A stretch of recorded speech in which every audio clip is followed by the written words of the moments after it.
Udah muncul belum? Udah ya? Udah muncul, sudah muncul. Ya, selamat malam teman-teman. Kita ada di webinar Aba. Kali ini bahas filsafat teknologi. Kalau 2 minggu yang lalu kita bareng Kak Azri nih, bahas philosophy of mind. Kali ini kita bahas filsafat teknologi. Dari sini saya angkatnya memikirkan ulang tentang privasi data. Kita tinjau dari filsafat teknologi. Sebenarnya kalau dilihat secara sejarahnya, kan kita udah mengalami 4 evolusi industri. Dari industri pertama, gimana semua itu berubah sejak ada teknologi, ada mekanisasi gitu. Ada ditemukan mesin uap, mesin yang dari tenaga air, kemudian di industri yang kedua, teknologi itu semakin masif lagi gitu. Ada produksi yang massal. Dia menggunakan listrik untuk memenuhi kebutuhan pasar. Kemudian ada juga industri ketiga, di mana terdiri lagi nih perubahan. Teknologi itu semakin masif lagi, semakin canggih, karena ada otomatisasi dan juga ditemukannya IT system dan juga robotik. Dan yang kita alami sekarang, industri 4.0, di mana semua itu pakai smart smart factory, smartphone, smart city juga ada kan sekarang. Sampai juga pakai IoT sama machine learning. Kalau kita lihat misalkan di sekarang tuh kayak aplikasi semuanya pakai ini kan, pakai machine learning atau misalkan AI gitu sebutnya kayak, oh misalkan Azri nih buka HP kan, oh di Explore ada nih post yang mungkin Azri suka, misalkan oh tentang misalkan kuliah di Inggris atau apa gitu, nanti bakal dimuncul sama Instagram kira-kira gitu. Nah ini isu yang apa ya, cukup hangat gitu kan di kalau kita bicara teknologi gitu. Banyak banget contohnya. Saya ambilnya dua. Yang pertama ini berita tentang Facebook dan Amazon pakai AI untuk deteksi iklan pengguna gitu. Karena ketika kita pakai misalkan Facebook atau Amazon, kita kan pasti ini ya. Awalnya tuh kayak regis dulu nama, alamat, bla bla bla, usia. Dan juga kita dimonitoring aktivitasnya di Facebook tuh ngapain aja, apakah sekedar scrolling atau kita juga mungkin like apa postingan yang bakal apa ya, bakal kita sukai gitu menggugah. Nah, ini dipakai oleh mereka tuh untuk marketingnya database kita. Kemudian juga nih hal yang apa ya, di samping kalian ini paling sering yang kita temukan sekarang di apalagi di Spotify gitu kan. Oh upload nih ini misalkan Adri nih, oh suka banget sama Taylor Swift. You are one of their top 1% gitu fans. Kalau kayak gini kan wah kayak apa ya? Soalnya kita tuh terrekognisi gitu. Kita sebagai wah ini kita fans sejati di Taylor Swift gitu. Ini terbukti kok nih sama si Spotify tunjukin nih kalau kita sering banget dengerin musiknya Taylor Swift sampai kita dibilang top 1% gitu dari Taylor Swift itu fansnya. Tapi selain itu juga selain tadi kan apa ya, teknologi itu nunjukin hal yang dalam mungkin bisa dibilang baik lah gitu kan, karena kita tahu gitu apa kesukaan kita gitu kan. Dan misalkan kita sering like suatu produk di Facebook, nanti bakal dimunculin iklannya apa gitu kan, cocok sama kita. Tapi juga ada hal lain nih yang perlu apa ya kita perhatikan lagi. Di sini ada berita yang bilang Facebook tuh terekspos itu datanya 419 juta nomor telepon tuh bocor gitu. Nah ini kan yang bahaya. Kalau data kita bocor ya banyak banget kan apa ya dampaknya. Bisa aja ada kita tahu-tahu ini kan nomor kita didaftarin ke pinjaman online dan sebagainya. Terus juga Zoom. Nah Zoom kan sering banget kita pakai nih, apalagi saat pandemi ya. Semua kelasnya online, banyak banget webinar-webinar. Dan ternyata juga sampai kemarin tuh ada berita kalau Zoom tuh datanya data breach gitu. Walaupun ada yang dibilang ada teknologi end-to-end encryption, tapi ternyata Zoom bohong soal ini gitu kan. Dan ada juga platform-platform digital semacam ini yang dia share datanya itu ke third party-nya. Ya kan Facebook juga kan kita tahu Facebook tuh bukan apa ya perusahaan tunggal aja kan. Sekarang WhatsApp sama Instagram kan juga ini kan berhubungan sama Facebook. Nah, tapi sekarang muncul nih pertanyaannya kan. Tadi ada yang pertama kan hal baiknya atau yang positifnya dari teknologi. Kemudian kedua kan tadi hal yang perlu kita perhatikan atau dampak negatifnya. Nah, sekarang saya mau tanya nih ke teman-teman. Menurut kalian apakah teknologi itu netral? Mungkin boleh nih komen di chat. Atau mungkin Adi juga boleh nih Sri jawab sebagai moderator nih. Apakah teknologi itu netral sih? Oke. Susah sih ini untuk dijawab. Karena jadi ontologis banget, Gus. Jadi gue keep dulu jawabannya nanti di akhir aja. gitu ya.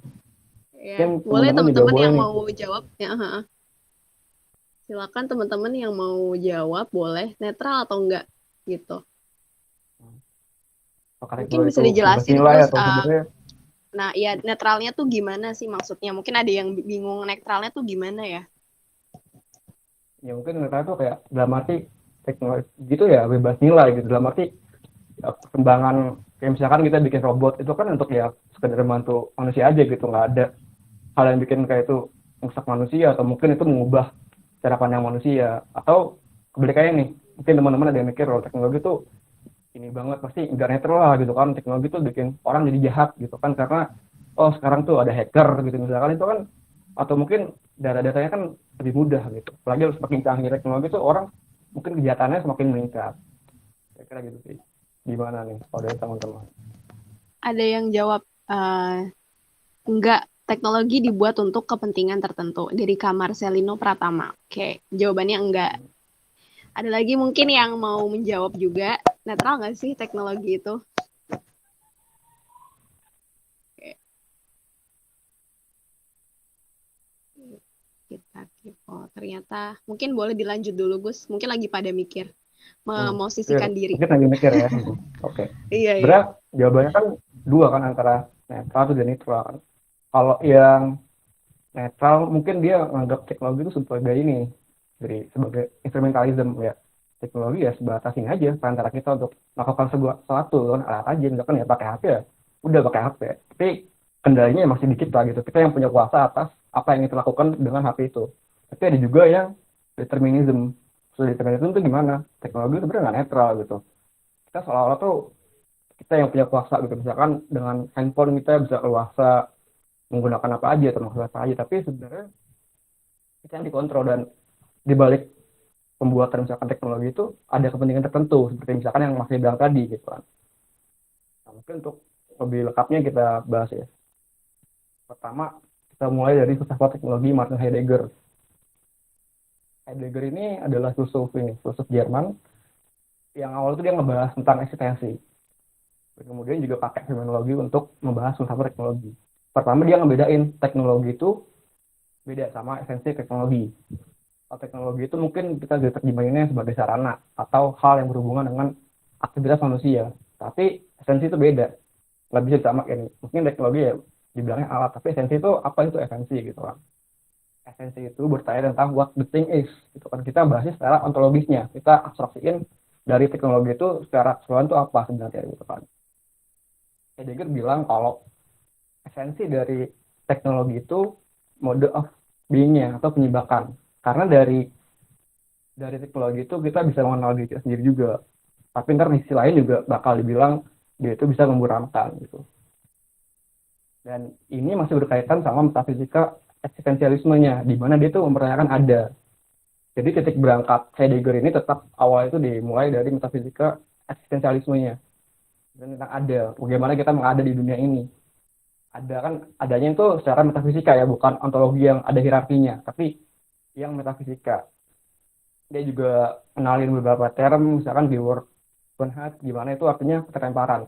Misalkan ini, misalkan anggaplah Abung. Abung ini kan lahir kan nggak bisa nentuin kan Abung lahir di Jakarta gitu kan nggak bisa Abung nentuin oh Abung mau lahir di Jerman gitu kan karena nanti biar bisa bahasa Jerman biar lingkungan tuh lebih baik gitu nah, kan di sini juga bisa 4 musim tapi nggak kayak gitu kan kita terlahir terlempar begitu saja gitu dan itu ada kita pertama kali di dunia dan kemudian adanya itu sifatnya itu lebih abstrak itu kan contoh yang realnya ya, itu lebih abstrak lagi terus Heidegger juga kenalin namanya Dasein dan juga Dasman. Dasein ini di mana individu atau subjek itu punya kesadaran atas diri dia sendiri. Dia maunya apa gitu. Dia nggak ikut-ikutan aja. Misalkan Abung. Abung tahu nih. Dia tuh maunya ini gitu. Misalkan dia mau kerja di sini, lulus di sini gitu. Kan dia punya apa ya? Punya keinginan lah gitu. Dia kenal dengan diri dia sendiri.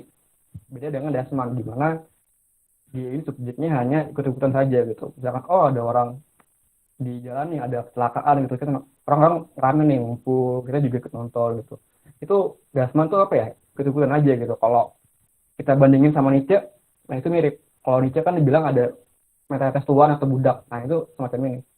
Gassman itu budaknya, dasarnya itu kalau di Nietzsche ya itu apa, tuannya. Nah, terus juga Heidegger nih, ini ya Pak, emang dia suka bermain dengan kata-kata, jadi banyak banget istilah-istilahnya. Tapi saya coba jelasin dengan ini ya, coba dengan sistematis tentang ada juga mengada. Kalau ada kan kita tahu suatu hal yang abstrak tadi ya. Dan juga ada lagi namanya mengada. Mengada itu apa sih? Mengada. Berarti dia tuh ini ya, menempati suatu ruang atau waktu. Berarti nggak mungkin dong ada itu ada di ruang hampa udara atau ruang kosong gitu kan. Pasti dia menempati suatu atau ruang. Nah, Heidegger membeda ini antara adanya itu sebagai alat-alat, non-alat, misalkan alam dan juga sesama manusia.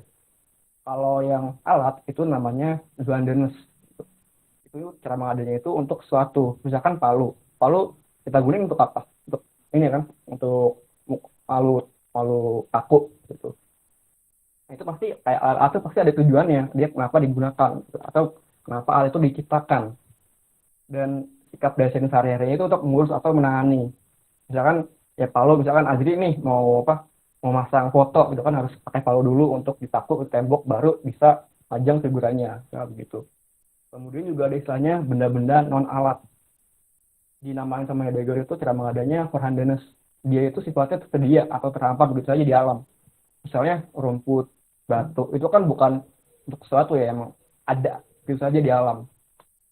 Dan sikap dasarnya itu tanpa mengalami, karena ya itu begitu saja.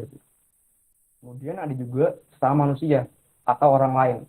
Kalau yang manusia itu sendiri itu namanya kan Dasein. Kalau dia dengan bertemu dengan manusia lainnya namanya Mitdasein. Artinya ada bersama. Contohnya itu ketika kita bersosialisasi dengan masyarakat. Sikap Daseinnya itu kita merawat atau memelihara. Nah, kemudian gimana sih cara mengada kita gitu kalau di dunia digital? Kalau tadi kan di dunia yang sehari-hari kita ya, manusia itu bisa nggak sih menjadi dosen yang otentik?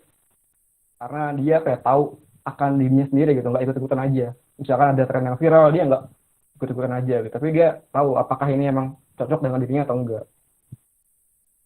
Nah, jika di atas digital ini, mode eksistensinya atau mengadanya itu juga berubah.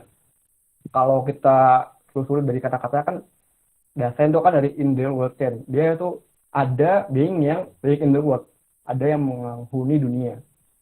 Ada juga nih tawaran dari dosen Pak, Pak Franky, dosen di universitas lain, dia bilang kalau itu kalau di digital itu namanya in the world web sign atau design. Simpelnya dia tuh desain yang ada di dunia digital, makanya namanya digisign.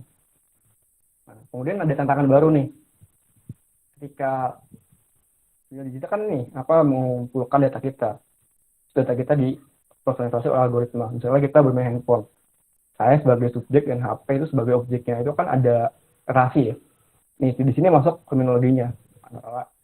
Saya sebagai subjek dan juga HP ini sebagai objek. Di sana ada intensionalitas yang sifatnya itu resiprokal dan juga terjadi penyebabkan.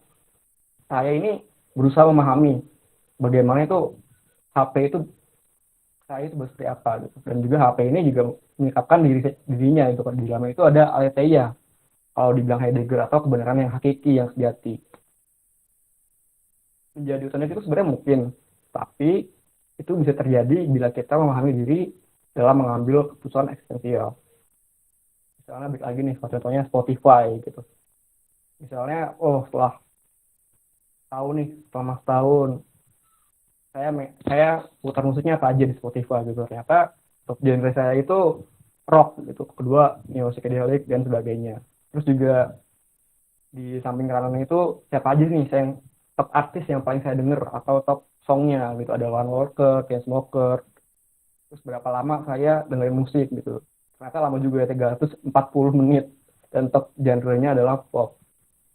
Nah ini kan hal yang kita lakukan di Spotify itu ternyata terekam loh sama dia. Ada di terpisah sendiri. Bagaimana kita mendengarkan musik gitu. Bagaimana kita memilih lagu. Nah, perilaku kita ini dibaca dan dipelajari oleh Spotify untuk optimalisasi pengalaman. Sehingga kita mendengarkan itu hal yang sesuai dengan selera kita. Jadi ada proses menyibakan yang dibantu oleh AI. Tapi tetap agar tetap otentik itu kita perlu tahu juga gitu. Kenapa kita memutuskan untuk memilih lagu itu. Jadi kita nggak perlu dikendalikan oleh AI. Jadi tetap otentik dan tidak berujung pada dasman.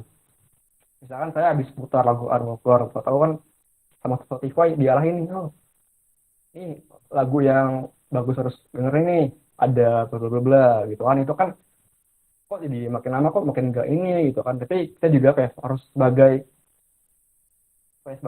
ada atau subjek kan juga harus mengambil keputusan agar enggak apa ya enggak diarahkan gitu nanti karena nanti akan berujung pada konsumerisme misalnya. Karena sebenarnya dalam teknologi itu yang paling berbahaya itu bukan seberapa canggih atau terbarukannya teknis dari suatu produk, tapi mode teknologi yang ada di belakangnya atau di dalamnya. Mode teknologi itu apa sih? Mode teknologi itu kalau secara simpel bisa dibilang kayak realitasnya. Kalau kita kan misalnya main Twitter, itu kan pasti beda dong dengan main Instagram gitu. Baik, kalau sebutan teknisnya mungkin dari dunia engineering atau mungkin programmer tuh ada UI sama UX-nya, user interface sama user experience-nya. Itu kan ada ini ya, ekosistem bagaimana sih cara kerjanya. Kalau di Twitter kan kita scrolling ke bawah, mungkin kalau di IG, di story kan harus samping juga lah, bisa juga swipe up. Nah itu beda-beda dan dengan karena ada mode teknologi sini mau nggak mau ya kita ikutin apa yang ada di ekosistem itu.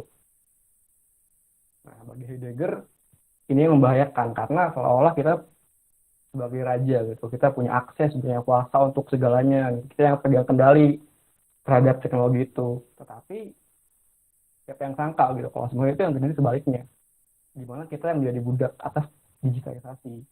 Ini yang disebut dia itu sebagai Gestalt. Ketika teknologi itu mereduksi segala kapasitas yang ada, ini juga terjadi namanya enframing. Jadi kita bayinya itu berarti terpecah-pecah terbagi-bagi gitu. Kita nggak kenal dengan diri sendiri. Kita ibaratnya kalau dibilang sama Mark tuh teralienasi atau terasingkan. Terasingkan dengan siapa? Dengan diri sendiri. Jadi kita nggak tahu apa yang kita mau sebenarnya. Dan kita hanya ikutin apa yang direkomendasikan oleh AI. Nah, hasil kita hanya sebagai objek guna. Misalnya saya bilang tadi berujung pada konsumerisme. Misalnya tadi saya suka banget misalkan lagu-lagu Taylor Swift gitu kan. Oh pasti ntar ada iklan muncul nih. Oh Taylor Swift mau ada tour nih di Indonesia. Wah kapan lagi kan nih lagi promo juga. Pasti ntar kalau sayanya apa ya nggak punya kendali atau kuasa gitu ya langsung aja kan beli semua. Kalau ada yang merchandise atau hal yang berhubungan sama Taylor Swift beli gitu. Kalau kita nggak punya tadi kan hanya menjadi gesture atau budaknya saja.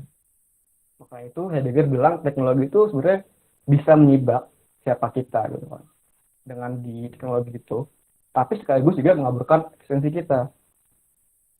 Terus gimana dong cara kita agar nggak ikut-ikutan aja gitu di teknologi itu kalau ada viral tren atau apa gitu kita nggak sia-sia aja gitu. Bagaimana kita memposisikan diri gitu. Heidegger bilang tentang Gleichheit.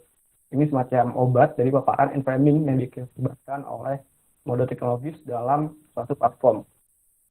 Di sini itu ada perenungan atau upaya berpikir, namun bukan berpikir yang kalkulatif, tapi meditatif.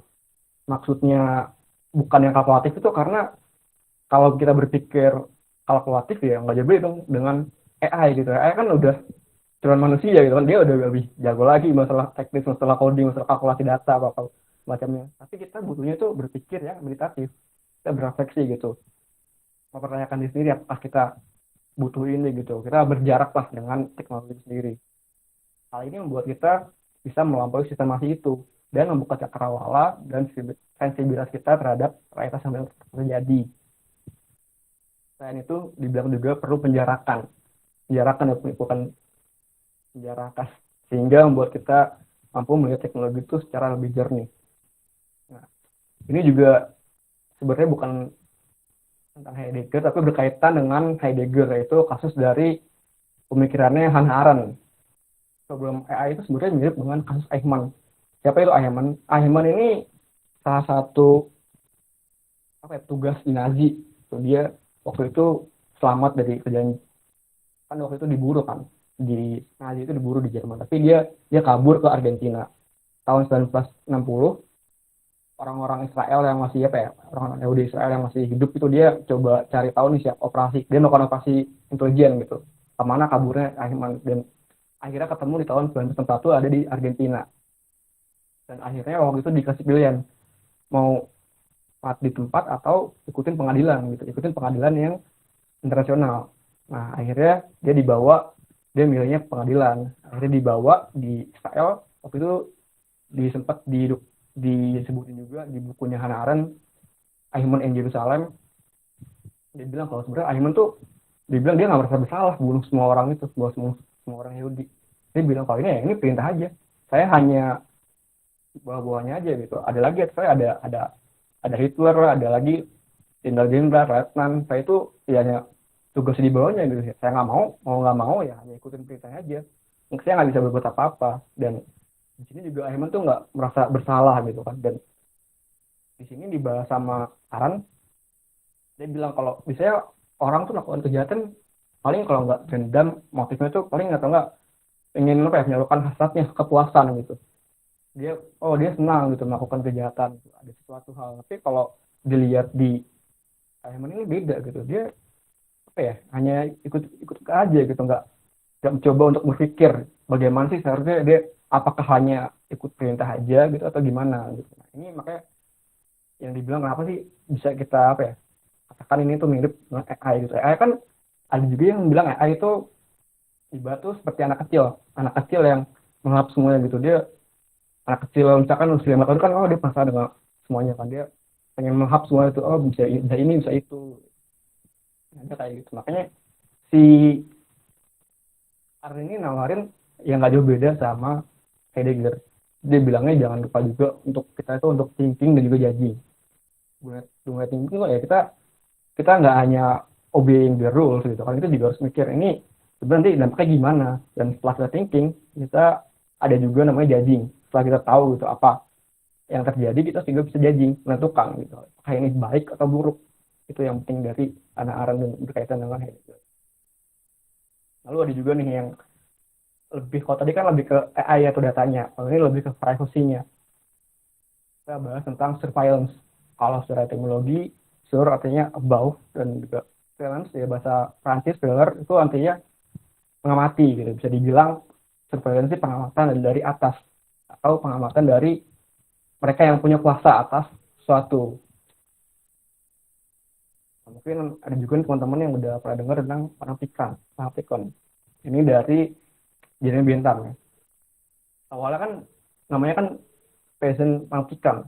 Itu sebuah konsep dari Bentham, konsep arsitektural, di mana penjara itu di tengahnya ada menara pengawas yang tinggi.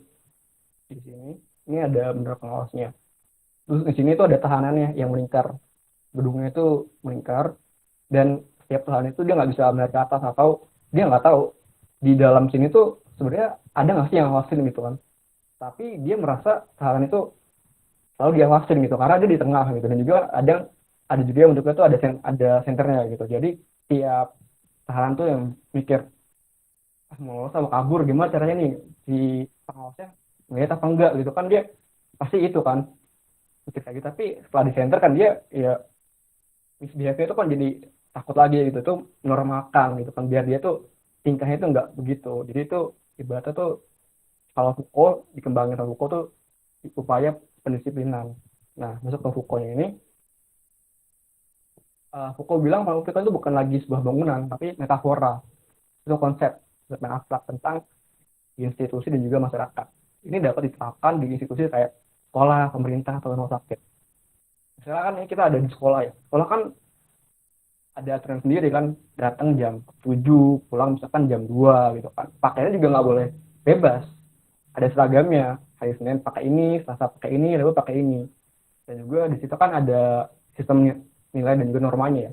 Dan misalkan tiap 6 bulan atau misalnya kan pasti ada ujian. Nah, sebenarnya ini bisa ngasih orang disiplin gitu kan, buat waktu-waktu misalkan waktu nilai juga, pengetahuannya juga diuji gitu. Itu kan bagian dari panopticon sebenarnya, karena kita mendisiplinkan. Dan konsep ini sering dirujuk untuk membahas surveillance, digunakan untuk pendisiplinan. sifatnya juga bisa tersembunyi. Misalnya kita contohnya tuh kalau teknologi tuh misalnya CCTV, atau misalkan kadang kan juga ada ya nggak ada CCTV atau CCTV mati biasanya toko ini diawasi oleh CCTV gitu. Orang kan jadi nggak mencuri gitu, nggak mau niat jahat. Atau mungkin lagi lagi iseng gitu kan satu mengambil atau lihat ada CCTV kan nggak jadi ngambil. Itu kan tujuan dari panoptikon itu kan mendisiplinkan orang. Nah, setelah tadi ada panoptikon, ada juga nih perkembangan dari konsep ini namanya post panoptikon. Konsep ini pakainya pendekatan baru dari Deleuze dan juga Guattari. Ini filsuf Prancis ya kalau nggak salah. Tentang control society. Kalau tadi dari Foucault itu namanya disiplin societies. Kalau di Deleuze dan Guattari itu namanya control societies. Di mana panoptikon itu sebetulnya lebih abstrak lagi. Kita nggak lagi bahas untuk disiplin tubuh itu kayak gimana, tetapi menciptakan konsumen. Ini juga dia lihat juga dengan kapitalisme, di mana representasi diri itu lebih penting daripada tubuh itu sendiri. Karena representasi diri itu dibutuhkan dalam data. Di sini masyarakat tuh mulai terfragmentasi, atau dia sebutnya tuh istilahnya individual. Semua perbedaan dan kesamaan itu lama-lama direduksi gitu, dan semua itu dijadikan sebuah potensi data. Dan teknologi yang sesuai dengan konsep ini adalah facial recognition, kamera, di mana kita kan setelah tahu ini ya apa harus selfie dulu, harus buka kamera kan, jangan kan ini ya buka kamera buka HP aja kita harus pakai face recognition gitu, nggak hanya cuman di bandara atau tempat-tempat umum, tapi sampai sehari-hari pun kita ternyata terpapar sama teknologi ini, face recognition lah. Sampai sekarang juga kalau buka bank tuh kalau nggak salah ini ya pakai biometrik di jari, itu kan relate banget sama kehidupan kita sehari-hari. Kalau hal ini ternyata disalahgunakan ya bahaya juga kan. Kemudian ini juga post panoptikon dari Gary juga Erikson. Dia menawarkan konsep surveillance assemblage. Ini asalnya dari deteriorisasi Deleuze Guattari. Kalau tadi kan panoptikonnya Foucault kan tempatnya lebih ruang tertutup ya, ada teritorinya. Kalau Deleuze ini lebih luas lagi gitu kan, karena dia kayak rizoma kalau dia bilang kan, kayak akadem dia kemana-mana dia penuh terbuka. Nah, konsep yang dikembangkan oleh Hargati dan Erikson ini lebih apa intinya mengabstraksi tubuh manusia lalu dipisahkan dan disatukan kembali ke dalam bentuk data. Dan dibilang juga kalau nggak salah data double, di mana seseorang itu awalnya kan registrasi global itu kan dikumpulkan, dan setelah itu AI itu tugasnya untuk melihat kembali nih, mengecek lagi sebagai suatu subjek nih bagaimana sih dia perilakunya gitu kan dalam menggunakan teknologi. Dan ternyata sehari-hari individu tuh jadi bisa dimonitor. Jadi bukan suatu individu lagi ya, tapi mass surveillance atau surveillance yang bentuknya itu masyarakat. Ini ada karakteristik baru nih dari panoptikon surveillance-nya, Agar juga Erikson. Yang pertama itu adanya hasrat untuk membawa sistem bersama, meningkatkan kapasitas surveillance. Jadi yang awal cuma ada sedikit jari doang, sekarang malah ada tadi kan facial recognition, itu untuk semua meningkatkan kapasitas surveillance yang lebih canggih lagi. Dan kita juga nggak berasa gitu kan, nggak berasa diawasi. Kalau CCTV kan mungkin jelas ya ada, atau mungkin ada urusan awas toko ini diawasi oleh CCTV, itu kan orang kan ya jelas itu kan. Tapi ternyata sekarang tuh lebih apa ya, lebih nggak kelihatan lagi gitu, lebih tersembunyi lagi. Kemudian yang kedua itu meningkatkan fungsi kontrol yang dalam pemerintahan, keamanan, profit, hiburan. Kan ini rise of database. Ternyata surveillance penting juga gitu, data ini penting untuk apa, kontrol buat pemerintahan juga. Misalkan data ya kita tahu lah kayak kemarin kan data untuk registrasi apa gitu, untuk kesehatan lah dan sebagainya, keamanan juga perlu. Sekarang juga kan semua online ya. Juga profit ini juga penting banget kan, seperti yang saya bilang tadi, untuk misalkan marketing, bagaimana tuh industri company itu untung dari database yang kita lakukan di sosial media, dan juga hiburan. Kemudian yang ketiga itu ada juga hierarki dan perbedaan populasi baru. Mungkin kalau yang di pengertian Foucault itu jelas ya hierarkinya. Kalau di sini tuh nggak terlalu kelihatan, nggak terlalu menceritakan juga. Dia tuh selalu menargetin populasi baru. Dia selalu misalkan dia mau jual suatu produk atau apa, dia kan selalu nargetin pembeli yang potensial. Nah itu biasanya dari data. Kemudian yang keempat itu dia bekerja dalam institusi misalkan negara, dalam hal ini pemerintah ataupun negara atau swasta. Misalkan tadi kan pemerintah negara mana itu lakuin mass surveillance agar misalkan nggak terjadi nih terorisme gitu, dan itu bisa dicegah. Apapun juga negara swasta, misalkan kayak Zoom, kayak Facebook, Instagram, dan sebagainya. Kemudian juga utamanya mengarah pada hibrida tubuh manusia antara flash teknologi dan juga information amalgam. Itu antara ya seperti tadi misalkan kayak biometri atau juga tadi face recognition. Kemudian yang keenam itu menggunakan mesin untuk membuat dan merekam observasi. Jadi AI ini sangat-sangat penting ya kalau buat di teknologi apalagi surveillance ya, karena dia selain tadi ngumpulin data, tapi dia juga merekam gitu, dan juga itu kan nanti sama dia dianalisis. Sekarang bagian yang ketiga atau terakhir dari surveillance, namanya itu contemporary surveillance.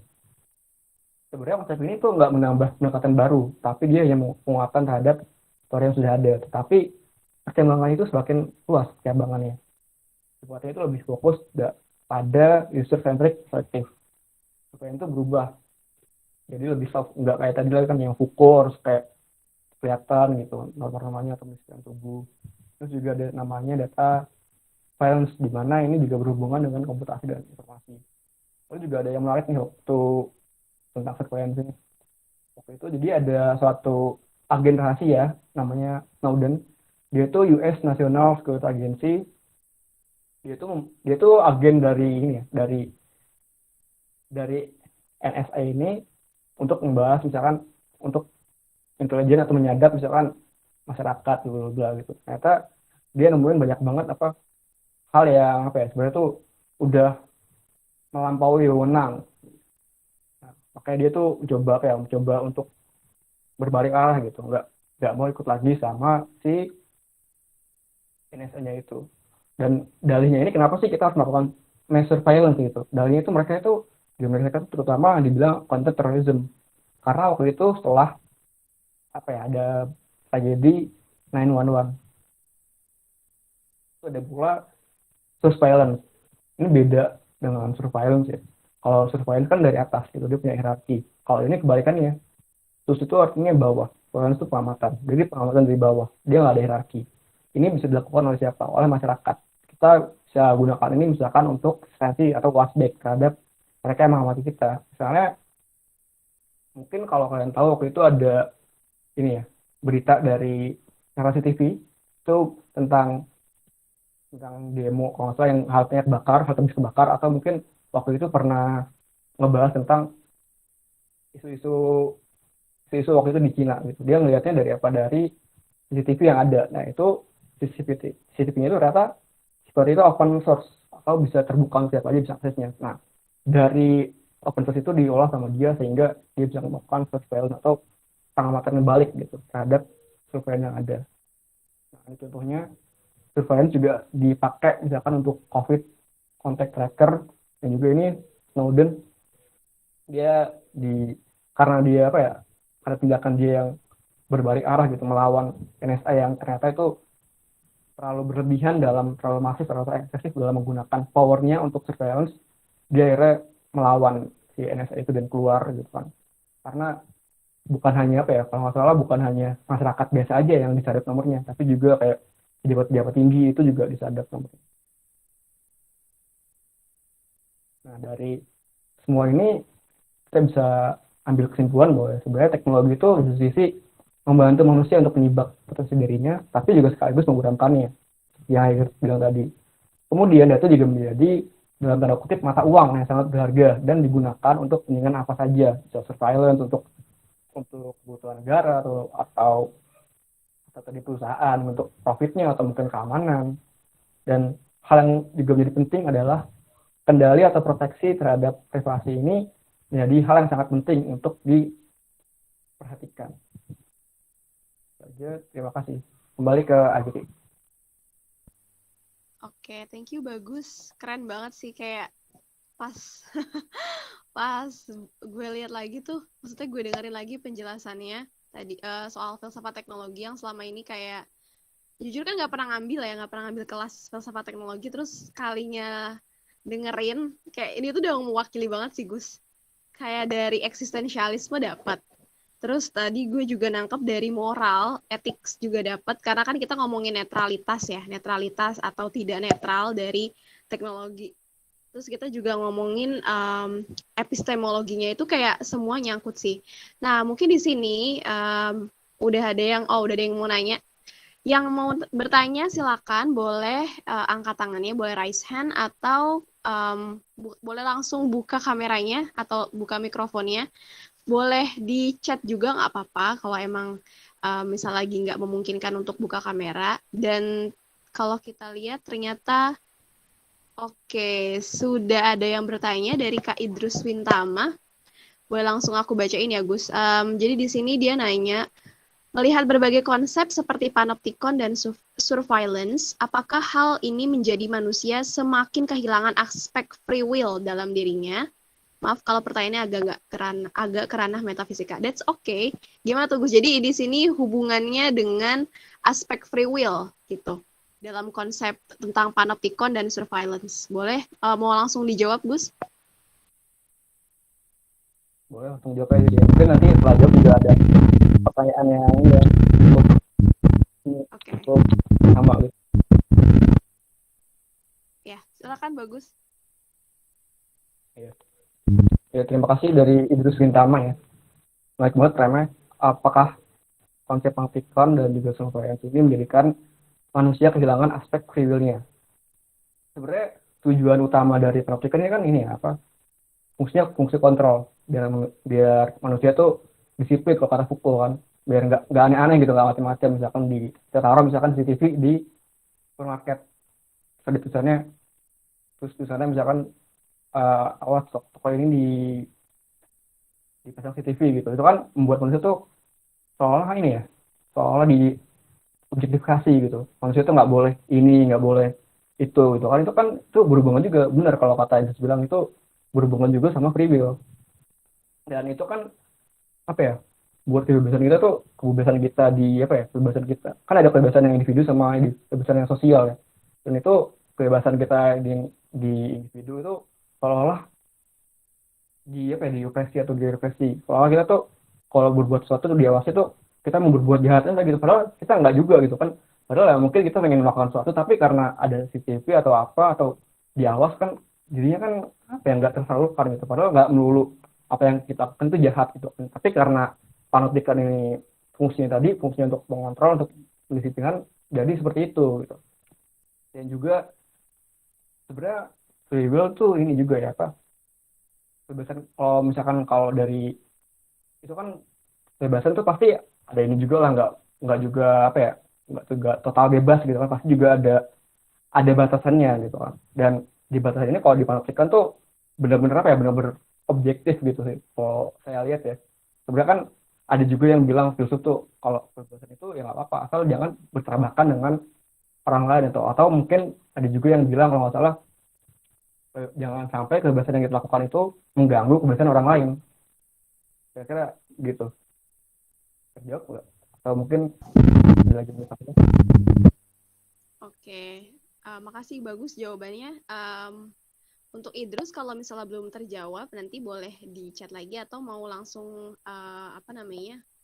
langsung pakai mikrofonnya juga boleh. Semoga menjawab ya pertanyaannya. Oke, sudah cukup menjawab.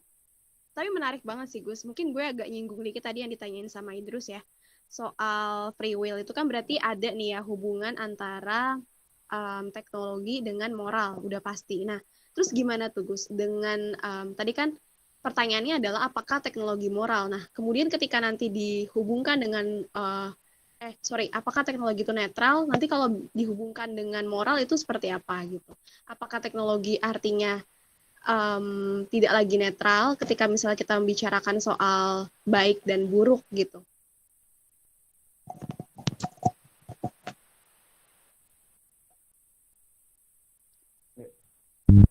Makasih jadi buat tadi kan dibilang kalau gimana hubungannya dengan moralitas gitu kan.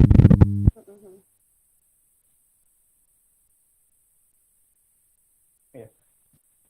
Udah kan tadi kalau dari konsep tadi kan kalau itu cenderung nggak netral ya, dalam arti dia punya kepentingan tertentu gitu.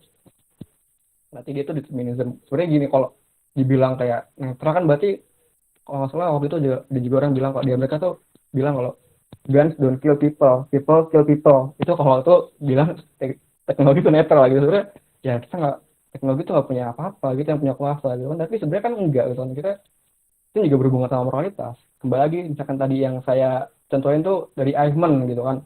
Itu kan itu kan contoh real gitu kan. Coba kita sandingin nih. Ini Eichmann, satu lagi itu Snowden. Itu kan sangat beda ya. Mereka juga seorang bawahan dari suatu institusi, yang satu itu dari Nazi, satu lagi itu dari US NSA gitu kan. Tapi mereka tuh kalau dibilang Hanaran tuh juga problemnya thinking juga judging gitu kan. Kalau si Eichmann ya kita ikutin aja gitu. Entah dia sebenarnya nggak punya, entah dia ada atau dia nggak punya misalkan nafsu untuk membunuh jutaan Nazi, tapi ya dia itu kan perintah dari atasan, saya nggak bisa nolak gitu kan. Itu yang bahayanya gitu kan. Kalau kita lihat dari sisi yang tadi yang Snowden, ya kan sebenarnya kan dari kecil ya mau jadi intelijen gitu kan, tapi ternyata setelah dia masuk intelijen tuh wah ternyata ini bablasan menggunakan power of surveillance-nya.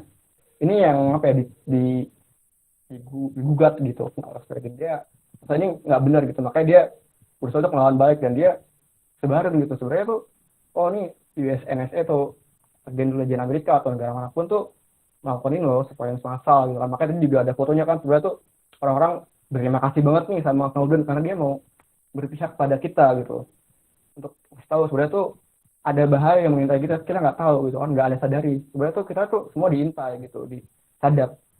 Itu sih pentingnya.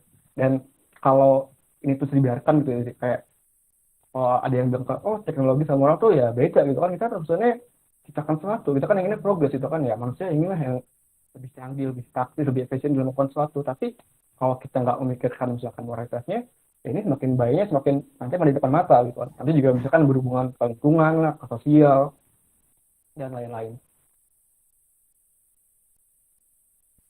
Oke, jadi kayak aspek moral tuh nggak bisa dicabut gitu ya dari teknologi gitu.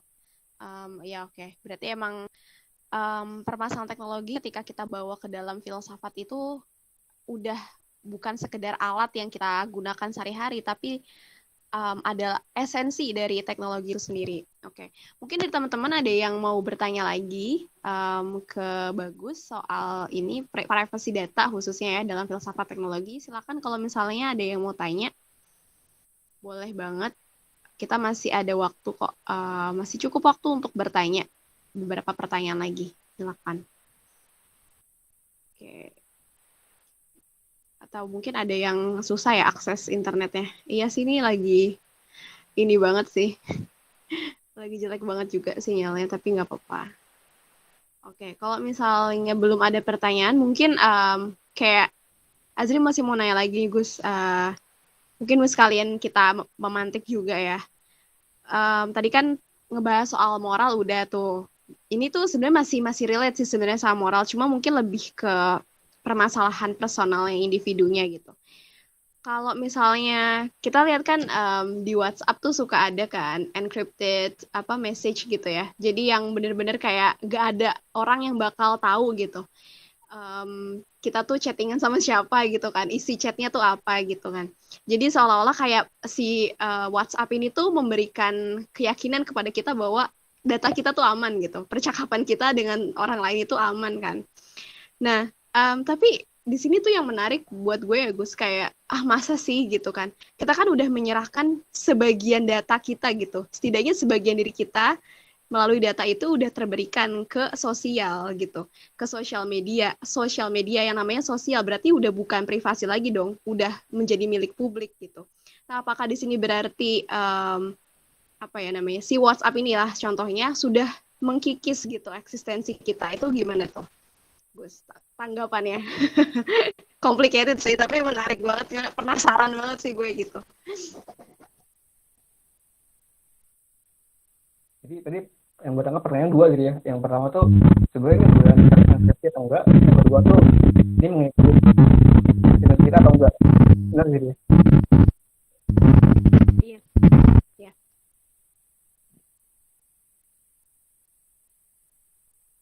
Yang pertama waktu itu juga gue pernah dengar kayak bilang kalau WhatsApp tuh ada yang dari humasnya WhatsApp ya, dibilang kalau ini tuh terenkripsi karena kita punya sistem yang bla bla bla gitu. Tapi berarti juga kita bisa lihat kayak Zoom aja yang dibilang kayak oh ini terenkripsi data, tapi ternyata dia bohong gitu. Tapi bukan berarti gue bilang oh ini bisa jadi bohong, cuman menurut gue harus skeptis sih.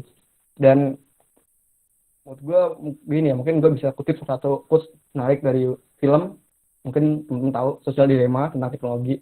Dia bilang kalau no system is safe gitu kan ya, nggak ada sistem yang benar-benar aman di dunia ini, pasti adalah celahnya gitu, atau mungkin nanti suatu saat bakal ini juga apa bakal lag juga gitu. Kemudian yang kedua mengitis esensi atau tidak. Kalau tadi kita balik lagi ke pemikiran Heidegger, dia nanya juga namanya inframing. Kalau kita pakai sosial media gitu kan, itu pasti ada mode of teknologinya, kan WhatsApp gitu. Itu kan pasti kita apa ya, terinframing, terpisah gitu, terbagi being kita. Karena teknologi itu nggak bisa mungkin kita secara kronologis gitu kan, tapi secara parsial atau mereduksinya. Jadi ya kita mau nggak mau ya harus ini juga, jadi yang Heidegger bilang tuh harus sadar dengan diri sendiri, harus menjadi didesain. Jadi kita punya putusan yang otentik gitu, nggak mulu kita ngikutin apa yang dibilang sosial media.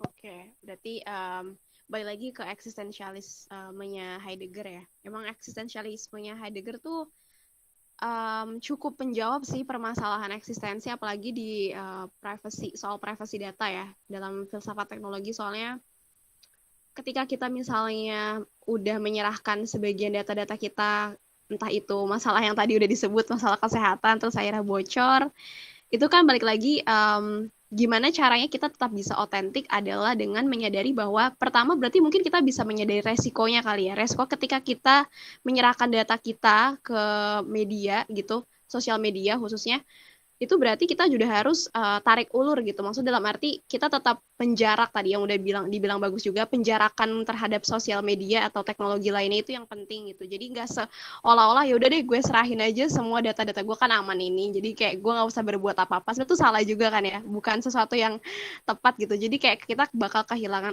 apa namanya keotentikan diri. Tapi itu keren sih Gus. Thank you banget udah dapet jawabannya. Berarti gue udah nggak penasaran lagi gitu. Oke, untuk yang lain teman-teman masih ada pertanyaan atau enggak nih? Kita masih ada ya sampai 5-10 menit lah. Gak apa kalau misalnya ada yang mau tanya. Mungkin dari teman-teman tadi dari Udrus udah masalah metafisika itu keren juga sih. Oke. Oh, dari Idrus lagi nih. Keren-keren. Pertanyaannya adalah terkait konsep Dasman Heidegger, apakah terdapat kemungkinan bahwa teknologi dapat menggerus kreativitas manusia jika kita terjatuh pada kondisi Dasman? Oke. Gimana tuh tentang kreativitas nih, Gus? Apakah akan tergerus gitu? Bahwa teknologi dapat menggerus kreativitas? Boleh dijawab, Gus. Ya, terima kasih Idrus. Emang dari Heidegger tuh sebenarnya menarik banget di teori teknologinya. Kalau saya kan lebih ke Dasman ya, apakah ini juga mengurus kreativitas manusia? Sebenarnya Heidegger kan ini ya apa, filosofnya tuh nggak yang terang-terangan dia tuh mendukung isu ini atau enggak gitu, tapi dia iya sekaligus tidak gitu kan. Jadi dia bilang teknologi itu sebenarnya bisa membantu kita menyibakkan diri, tapi juga sekaligus mengaburkan diri kita di teknologi. Nah, kalau ini kan hubungannya ke Dasman, apakah ini bisa mengerus kreativitas manusia gitu? Jawabannya bisa, karena kalau kita sekedar ikut-ikutan aja gitu.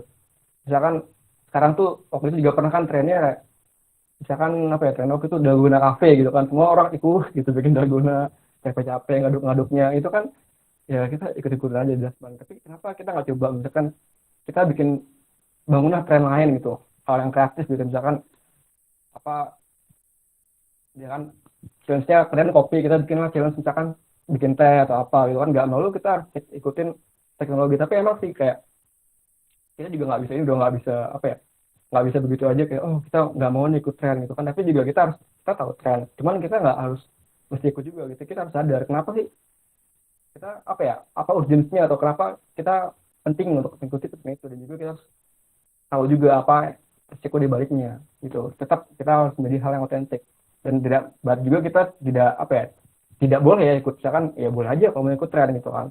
Misalkan tadi misalkan Azri juga ternyata Azri kan emang suka kopi gitu kan ya, ya apa dong saya sekali dia ikut dalgona ya nggak apa-apa, cuman Azri harus sadar kalau itu dia itu keputusan dia sendiri gitu, karena emang ini passion Azri gitu, dia pengen coba gitu kan kreativitasnya itu bikin kopi, ya kira begitu. Oke, thank you bagus. Idris juga thank you untuk pertanyaannya. Permasalahan kreativitas iya sih bisa terkikis. Kayak mungkin nih satu pertanyaan lagi kayak dari gue ya. Mungkin nanti teman-teman kalau ada yang mau tanya boleh langsung chat aja. Dari aku mungkin terakhir ini Gus. Tadi kan ngomongin kreativitas tuh. Nah, sama ketika misalnya kita juga ngomongin insecurities gitu kan. Rasa insecure gitu. Sebenarnya berarti bener gak sih kalau insecure itu berarti berhubungan dengan diperbudaknya kita dengan teknologi gitu kan. Tadi kan bagus sempat mention kalau misalnya kita buka Instagram nih, terus kita scroll terus kita jadi ikut-ikutan orang gitu. Terus tiba-tiba ada orang yang bukan ikut-ikutan tapi lebih ngerasa kayak, aduh kok gue nggak bisa jadi kayak dia ya, hanya karena dia nge-scroll Instagram misalnya. Ada nggak sih hubungan psikologis ataupun mungkin lebih ke apa ya? Ya mungkin bisa ditarik ke mind sedikit kali ya, masalah-masalah apa sih masalah kesadaran diri gitu. Bener gak sih Gus kayak gitu? Pengen tahu aja kalau dari pendapatnya bagus kayak gimana. Sebenarnya kalau Heidegger sendiri, kalau pendapat Heidegger ya dia nggak ngomongin spesifik tentang psikologi, mungkin tentang eksistensi. Tapi mungkin kalau tambahan dari gue ya, kan insecure tuh ya jadi kan kita misalkan Azri nih ngeliat, oh kok keren banget ya dia temen SD gue udah sukses aja gitu, udah terima di perusahaan yang top lah, top dunia gitu kan, udah ini gitu kan, kok gue masih gini-gini aja gitu, apa sih bisa kayak dia kok lancar-lancar aja jalannya gitu, kok mulus banget gitu, kok sedangkan gue susah banget ya untuk kayak dia. Dan menurut gue pentingnya apa ya, kita tuh nggak harus apa ya, mungkin karena ada rasa apa ya, terlalu terikat nggak sih, kayak kita ngelihat dia tuh kayak oh sukses banget ya, kita padahal nggak tahu juga sebenarnya kan dia tuh pernah mungkin usahanya udah setengah mati gitu kan untuk dapetin apa yang diraih dia sekarang. Dan menurut gue kita harus apa ya, harus untuk menahan, mungkin ya menahan diri gitu, jangan sampai kayak oh kita tuh reaktif gitu, ya mungkin susah sih sebenarnya kalau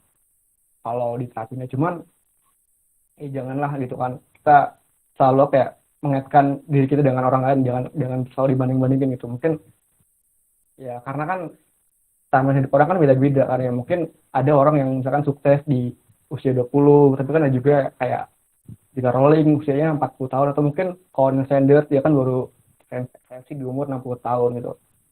Intinya ya kalau bisa kita apa ya, menahan diri lah gitu kan, jangan, mungkin kadang juga bisa ini kali apa, ada juga yang dibilang kayak diet sosial media, atau mungkin jangan buka sosial media dulu karena itu misalkan toxic gitu kan, karena banyak orang yang selalu nunjukin dia tuh apa ya, wah dia tuh keren banget lah pokoknya bisa ini itu gitu kan, tapi kita nggak tahu juga kan sebenarnya orang itu belum kayak gitu nggak gitu kan, kita hanya tahu mungkin bisa jadi itu kan cuma ya pendidikannya aja atau gimana, tapi kitanya ya kebawa emosi gitu kan. Menurut gue pentingnya juga apa ya, kita berefleksi sih, nggak harus kita oh ya udah mungkin dia sekarang sukses, tapi kan kita nggak tahu juga gitu, berapa yang dilakuin, dan juga kita juga sebenarnya udah berusaha kok untuk ini, cuman emang belum jalani aja, ya kayak gitu sih. Oke. Oke, jadi ternyata banyak ya nih ruangnya untuk filsafat teknologi sampai ke masalah apa namanya. Oke, sebelumnya ada yang raise hand. Mungkin nanti aku bisa tutup di akhir aja. Yang raise hand tadi Kak Franciscus ya. Boleh silakan Kak kalau ingin bertanya, buka kamera atau mau pakai voice aja. Ya, terima kasih kepada Kak Moderator gitu ya. Aku ingin tanya sih, tapi agak melebar, tapi menyangkut dengan privasi data juga akhirnya gitu kan. Melihat tren biosintesis saat ini gitu kan, dengan apa ya, dengan dipetakan genom manusia, terus mulai di profil DNA manusia, terus kemudian augmentasi menjadi tren gitu kan, ingatan kita lebih lebih cerdas, terus ingatan kita lebih akurat gitu, terus tenaga kita lebih bagus. Mungkin udah beberapa negara mulai menerapkan gitu kan. Tapi Indonesia mungkin sangat ragu dengan hal itu. Persoalan eh, apa ya, culture gitu kan. Nah, suatu saat nanti akan menjadi identity, mungkin KTP elektronik, di mana kita akan riwayat medis kita akan apa ya, terstruktur lah gitu, terekam lah dengan baik gitu kan. Nah, hal-hal tersebut kan rentan kali dengan namanya kejahatan. Di sisi lain kita akan melanggar apa ya, melanggar kuasa Tuhan dan kekuatan Tuhan lah gitu kalau di sisi kepercayaan. Nah, di situ akan terjadi di profile nanti kan, jadi KTP elektronik. Pandangan filsafat atau Mas Bagus gimana ini soal seperti ini ke depan? Makin jelimet nampaknya persoalan ini, menyangkut moral sih ya, kalau kita lihat gitu loh. Gitu Mas Agus, Kak Siti. Terima kasih. Oke, terima kasih pertanyaannya Kak Franciscus. Iya, itu complicated tuh Gus. Soal sampai ke enhancement ya, human enhancement, privacy data human enhancement. Gimana tuh Gus? Boleh ditanggapi Bagus? Ya, terima kasih Kak Franciscus ya tadi namanya. Untuk yang pertama kan tadi emang agak melebar sih, tapi saya coba jawab ya walaupun kurang pas dengan di topik ini tentang bioteknologi gitu. Bagaimana sih kalau misalkan teknologi itu disematkan ke manusia ya? Misalkan pakai tangan bionik biar manusia tuh geraknya tuh cepat, atau misalkan misalkan lebih kuat lah, atau mungkin ada suatu teknologi yang bikin ingatan kita lebih kuat gitu. Ini sebenarnya problemnya lebih masuk ke post teknologi, bagaimana hubungan manusia itu dengan teknologi. Kalau ini kan teknologinya lebih ke eksistensialisme. Dan yang masuk dulu ke integrasi data, waktu itu saya juga pernah ke Turki waktu itu. Jadi waktu itu ada kartu biru untuk naik kereta. Dia bisa naik, yang namanya Isan Burkat, dia bisa buat naik kereta, naik busway, pokoknya semua transportasi umum.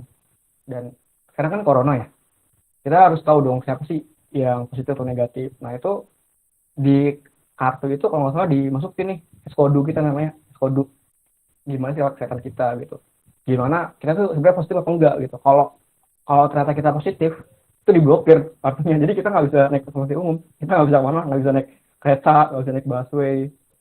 Dan apa ya, sebenarnya integrasi data ini nyambung kan sama yang dibilang Sagrati sama Exxon, dimana itu kan dia merujuk ke sistematiknya dari dulu sama Gatari, dimana tuh teknologi tuh ya semua tuh disatukan gitu, nggak hanya cuman oh misalkan KTP aja, tapi sekarang juga disambungin, bisa KTP bisa ngerambat ke kesehatan lah, ke misalkan rewet juga, ini perangan nih Azri misalkan melakukan apa gitu kan, yang juga ke pendidikan bla bla bla gitu. Kalau yang itu apakah kita, mungkin ya kita sebagai orang tuh ya kenapa enggak gitu kan. Waktu saya baca juga dari Harvard kalau nggak salah, buat biomedis apa gitu, ya ini suatu kesempatan yang baik, kenapa harus ditunda gitu kan. Tapi sebenarnya kalau kita apa ya, dengan seksama lagi ya, kalau dari filsafat teknologi apalagi, kita juga harus mempertimbangkan dampaknya gimana. Seringkali kan kita apa ya, menciptakan sesuatu atau menemukan sesuatu kan dilihatnya kan, wah ini keren banget gitu kan, teknologi ini berguna banget loh sama manusia, kenapa sih harus ditunda gitu kan, ini kan demi banyak orang. Tapi kalau kita nggak mikir dari etiknya gitu kan, kalau etiknya tuh selalu belakangan gitu ya, gimana kita bisa mencegahnya gitu, malah itu kita hanya bisa memperbaikinya gitu kalau udah rusak gitu kan. Dulu kan misalkan penemuan misalkan teknologi, misalkan gaya, kalau nggak salah di fisika kan ada ini ya, apa, fusi sama fisi ya, pokoknya itu buat ini lah, tak di matahari juga ada kayak gitu. Jadi nanti kayak bom atom kan juga kalau nggak salah fusi ya, jadi kan ada IPA yang mungkin bisa satu proyeksi nanti. Nah, itu kan itu berguna banget misalkan buat ya pembangkit listrik. Tapi kan dulu kan ternyata buat buat apa ya, buat ngebom negara gitu kan. Itu kalau nggak kita pertimbangin ya bahaya juga gitu kan. Jangan sampai ini problemnya sama kayak tadi si Aiman tadi kan, bilang itu evil gitu, dimana ya kita ikut-ikutan aja gitu kita, atau kita ya patuh aja sama teknologinya, nggak apa ya, nggak memikirkan dampaknya gitu. Karena kalau nggak, lagi-lagi kalau belakangan etiknya itu ya emang sih ini apa ya, kalau kalau ethics itu dipakai itu bakal menunda, misalkan dalam tanda kutip menunda kemajuan teknologi. Tapi kalau nggak kita pikirin, justru kerusakan itu makin banyak gitu, makin bahaya. Kita harus siapin juga dari misalkan ekosistemnya dan dampaknya gimana ke masyarakat.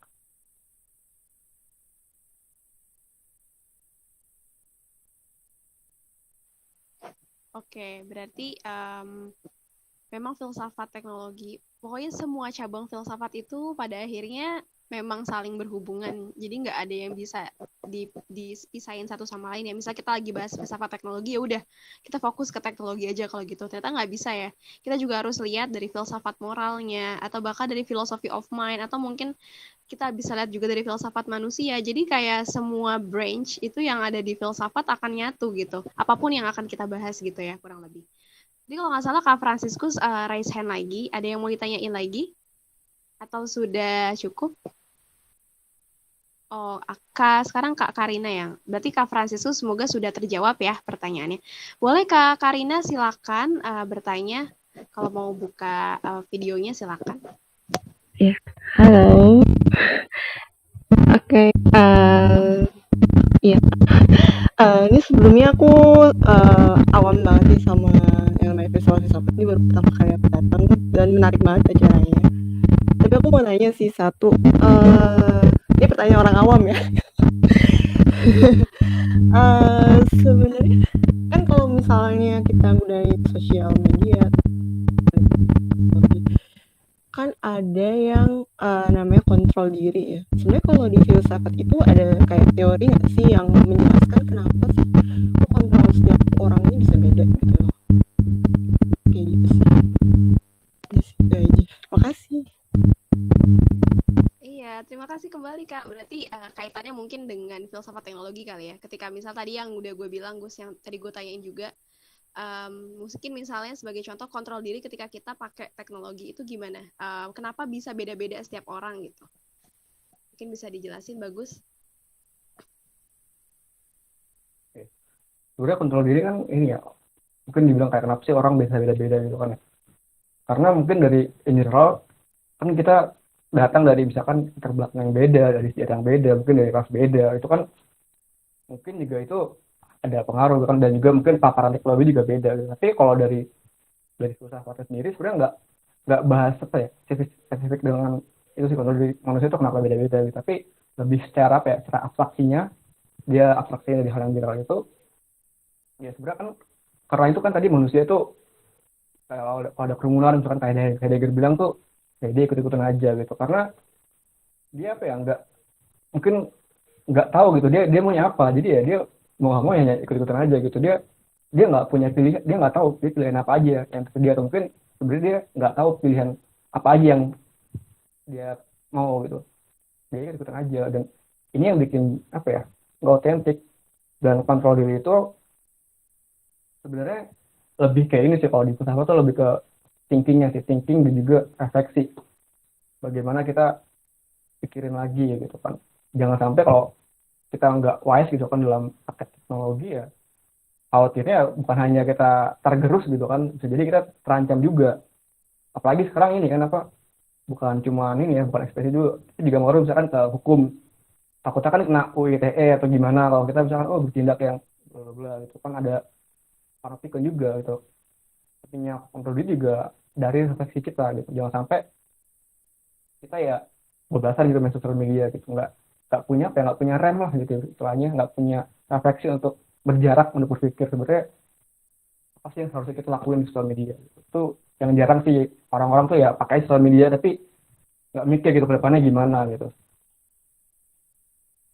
Semoga terjawab ya Kak Karina. Oke, thank you ya. Oke, thank you Kak Karina untuk pertanyaannya dan juga bagus untuk jawabannya. Berarti jelas ya, kontrol diri, kemudian mungkin tadi juga berkaitan sama insecure, itu semua balik lagi ke bagaimana individu itu berkontemplasi mungkin ya, dan juga berefleksi tentang keputusan-keputusan yang dia ambil, terutama dalam penggunaan teknologi gitu. Oke, karena kita keterbatasan waktu, mungkin bagi yang mau bertanya nanti bisa langsung ngechat Bagus atau boleh lewat Aba, nanti bisa DM Aba kalau misalnya ada pertanyaan yang kayak baru kepikiran terus udah keburu habis waktunya, jadi silakan tanyain DM Aba aja. Dan terima kasih untuk teman-teman yang udah join hari ini. Mungkin yang bisa aku simpulin juga dari webinar malam ini adalah tentang industri 4.0 ya, dimana ini udah lagi bukan sesuatu yang berjarak lagi dengan manusia, sesuatu yang nggak bisa dipisahkan. Apa-apa kita sudah akan menyerahkan kepada teknologi itu, entah itu data-data yang kita punya gitu ya. Dan permasalahan apakah teknologi itu netral atau tidak, balik lagi teknologi itu sebenarnya tidak memungkinkan dirinya teknologi itu sendiri terpisah dengan moral gitu, karena balik lagi kita akan mempertimbangkan sisi etik atau sisi etikanya dan juga sisi teknologinya. Jadi harus ada benang merah di antara keduanya yang tidak bisa kita sangkal. Juga banyak kaitannya dengan eksistensialisme, yang dalam arti kita juga harus cermat agar kita tetap menjadi seorang yang dasein gitu ya, yang tetap otentik gitu. Dalam arti kita tidak hanya ikut-ikutan aja dalam penggunaan teknologi tanpa mempertimbangkan apapun, tanpa mempertimbangkan refleksi dari diri kita sendiri, tapi kita juga harus tetap menjunjung gitu apa yang sebenarnya nilai yang kita ambil gitu dari diri kita sendiri. Oke, mungkin dari Bagus ada closing statement yang mau disampaikan untuk teman-teman hari ini. Silakan kalau ada, Bagus. Iya. Mungkin ini ya, saya ambil kutipan dari satu film Spider-Man dari Uncle Ben. Dia bilang, with greatest power come great responsibility gitu ya. Mungkin teknologi itu sekarang makin canggih gitu, makin kita punya kuasa lah untuk melakukan segala hal, buat akses data bla bla bla, untuk mempengaruhi atau mengubah society gitu. Tapi jangan lupa juga itu juga harus diiringi oleh great responsibility. Kita juga harus punya moral, jangan misalkan kayak tadi kayak Aiman gitu ya, udah ikut-ikutan aja gitu. Tapi juga harus bagaimana dampaknya. Itu sih penting juga untuk misalkan kita akuntabilitasnya, terbuka datanya itu bagaimana. Itu yang harus kita renungkan bersama-sama. Oke, thank you untuk closing statement-nya, dikutip dari Spider-Man. Oke, buat teman-teman makasih banyak, Bagus juga terima kasih. Pokoknya teman-teman semua terima kasih banyak yang udah hadir pada malam hari ini. Boleh sebelum kita bubar, boleh dibuka kameranya, kita foto-foto. Boleh yang memungkinkan untuk buka kamera, silakan buka. Yeay. Jadi kita bersama-sama untuk dokumentasi. Sebentar ya, aku matiin. Oke, silakan.